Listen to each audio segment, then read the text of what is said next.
तो दोस्तों, देश के सबसे बड़े पद पर विराजमान प्रधानमंत्री मोदी के नाम से कौन वाकिफ नहीं होगा।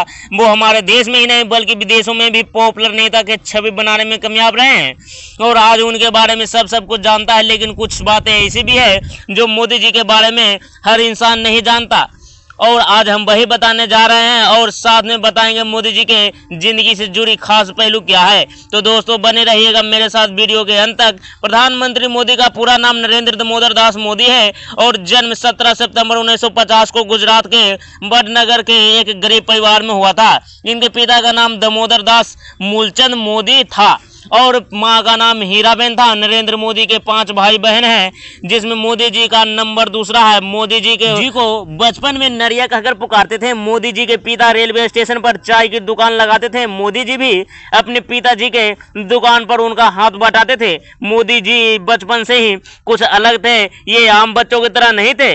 उन्हें बचपन से ही देशभक्ति का काम करना बहुत पसंद था। 1962 में भारत चीन युद्ध के दौरान मोदी जी ट्रेन में जा रहे फौजियों को चाय पिलाई थी और यही नहीं, 1965 में भारत बागी युद्ध के समय भी वहां से गुजर रहे सैनिक को चाय पिलाई थी। मोदी जी ने गुजरात के ही वडनगर के ही भागवताचार्य नारायणाचार्य स्कूल से अपनी पढ़ाई की शुरुआत की। वो पढ़ाई में औसत छात्र थे। मोदी जी को बचपन से ही एक्टिंग का बहुत शौक था, इसलिए वो स्कूल से बाहर भी नाटकों में भाग लेते थे और इनाम भी हासिल करते थे। वो एनसीसी में भी शामिल हुए। मोदी जी बचपन से ही लीडर क्वालिटी के थे। वो एक दिन श्रेष्ठा तालाब से घड़ियाल का बच्चा पकड़ के अपने घर ले आए थे। माँ को समझाने पर बाद में वापस तालाब में छोड़ाए। वे बचपन में ही साधु संतों से बहुत प्रभावित थे। बचपन से ही सन्यासी बनना चाहते थे। सन्यासी बनने के लिए मोदी जी स्कूल की पढ़ाई छोड़ दी और बाद में घर छोड़कर भाग गए। इस दौरान वो पश्चिम बंगाल के रामकृष्ण आश्रम सहित कई जगहों पर घूमे। मोदी जी बचपन से ही आरएसएस को बहुत पसंद करते थे और उससे जुड़े भी। 1958 में दीपावली के दिन गुजरात आरएसएस के पहले प्रांत प्रचारक लक्ष्मण माधव राव इनामदार वकील साहब ने नरेंद्र मोदी जी को 500 एम सेवक की शपथ दिलाई। मोदी जी बहुत ही मेहनती कार्यकर्ता थे।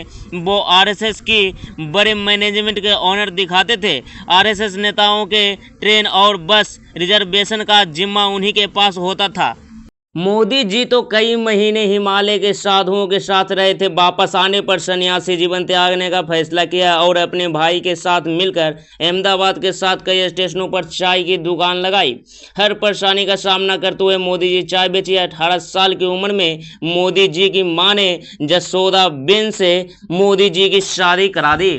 विवाह के बाद मोदी जी घर छोड़कर संघ प्रचारक बन गए। कुछ लोगों को कहना है कि वो शादी के बाद 3 साल तक अपनी पत्नी के साथ रहे, लेकिन मोदी जी के बारे में लिखने वाले इस चीज से इनकार करते हैं। मोदी जी अहमदाबाद के संघ मुख्यालय में रहते थे और वहां के सारे छोटे छोटे काम जैसे झाड़ू लगाना, चाय बनाना, बुजुर्ग नेताओं का कपड़े धोने जैसे काम करते थे। वो हर काम करने से पहले अपने माँ का आशीर्वाद लेने जरूर घर जाते थे। ये काम वो आज भी करते हैं। 2014 के लोकसभा चुनाव जीतने के बाद भी सबसे पहले अपने माँ का आशीर्वाद लेने घर पहुंचे। संघ में रहते हुए कुर्ते की बाँह छोटे करा ली ताकि ज़्यादा खराब ना हो।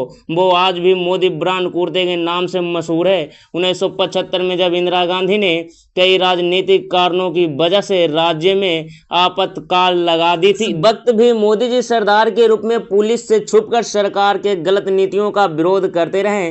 मोदी जी बहुत ही मेहनती कार्यकर्ता थे। आरएसएस में उनके कार्य को देखकर बहुत ज्यादा सम्मान मिलने लगा। वो स्वामी विवेकानंद से बहुत प्रभावित थे। उन्होंने गुजरात में स्वामी विवेकानंद युवा विकास यात्रा भी निकाली। मोदी जी शुद्ध शाकाहारी हैं, व्रत भी बहुत रखते हैं। मोदी जी 18 घंटा काम करते हैं, कुछ ही घंटे सोते हैं। वो समय के बहुत पाबंद हैं। लाल कृष्ण आडवाणी को मोदी जी का राजनीतिक गुरु माना जाता है। 1990 के तहत मोदी जी ने आडवाणी जी को सोमनाथ से अयोध्या रथ यात्रा में बड़ी भूमिका निभाई। इससे प्रभावित होकर बीजेपी के बड़े नेताओं ने अपनी पार्टी में शामिल कर लिया और वो पार्टी के लिए बहुत ही मेहनत और लगन से काम करते रहे। 1985 में गुजरात के विधानसभा चुनाव में बीजेपी की जीत हासिल हुई। मोदी जी को शंकर सिंह बघेला से कुछ नाराजगी हुई, जिसके वजह से शंकर सिंह पार्टी से इस्तीफा दे दी और कैशियप भाई को गुजरात का मुख्यमंत्री बना दिया गया। अब मोदी जी को दिल्ली बुलाकर केंद्रीय मंत्री का पद सौंप दी।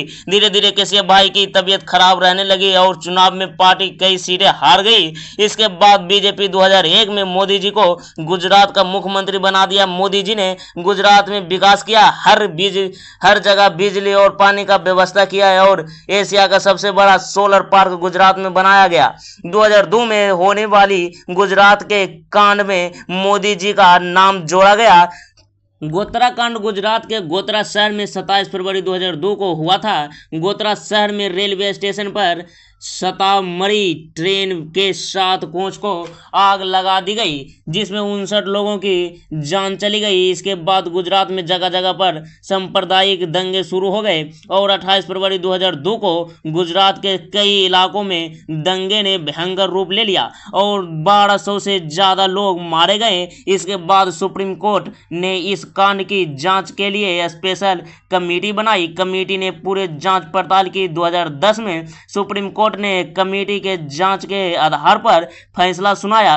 फैसले में बताया गया कि कमेटी को दंगे में कोई हाथ नहीं मिला। मोदी जी ने गुजरात में सरकारी कायदे कानून के खिलाफ बनाई गई सभी मस्जिदों को तोड़वा दिया। इसके बाद मोदी जी के लोकप्रियता गुजरात में इतनी बढ़ी कि लगातार 4 बार मोदी जी गुजरात के मुख्यमंत्री बने। 2013 के केदारनाथ आपदा में क्षतिग्रस्त हुए केदारनाथ मंदिर के पुनर्निर्माण के लिए केंद्र सरकार से मोदी जी ने मांग की, लेकिन उस वक्त कांग्रेस सरकार ने मना कर दिया। मोदी जी की कामयाबी और अच्छी नीति के वजह से भाजपा सरकार ने 2014 के लोकसभा चुनाव में मोदी जी को प्रधानमंत्री के रूप में चुना। चुनाव के लिए मोदी जी ने सोशल मीडिया का भी खूब इस्तेमाल किया है और अपनी मेहनत और लगन के बल पर भाजपा पार्टी को भारी बहुमत से जीत दिलाई। 26 मई 2014 को दिल्ली के राष्ट्रपति भवन में मोदी जी ने भारत के सर्वोच्च नेता प्रधानमंत्री पद की शपथ ली। मोदी जी भारत के 15वें प्रधानमंत्री बने। लोगों के लिए वो इतने पॉपुलर नेता बन गए कि दूसरा बार भी